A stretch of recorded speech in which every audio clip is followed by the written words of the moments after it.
Okay, so the Tiny Mike today is going to be talking about whether or not you should be focusing on being a specialist or a generalist if you're training for a long-term health goal.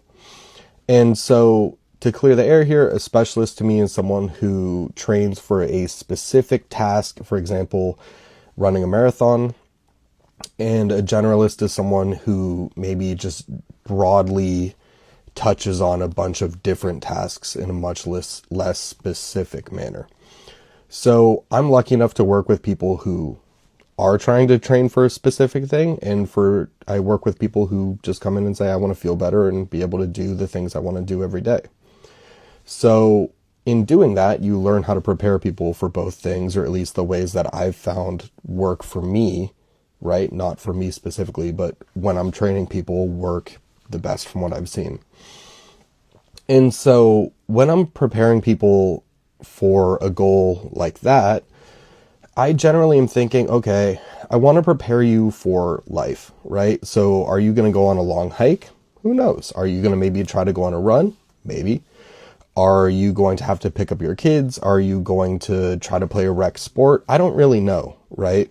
And so my goal in this instance is to say, okay, let's touch on a bunch of different things.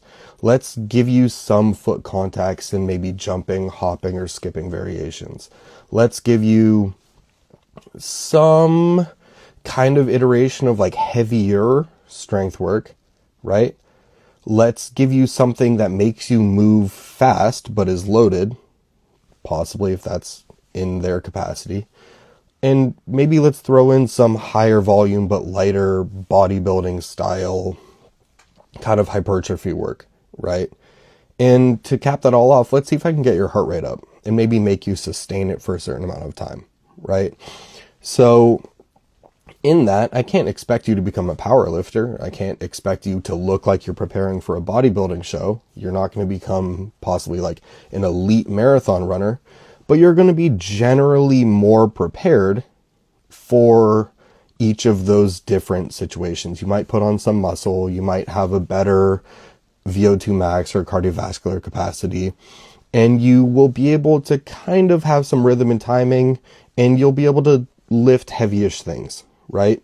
And to me, that's getting someone ready for like a long-term health goal, right? I'm preparing you for general situations. You have a work capacity, you have some strength, you have some muscle, and we're in a good place.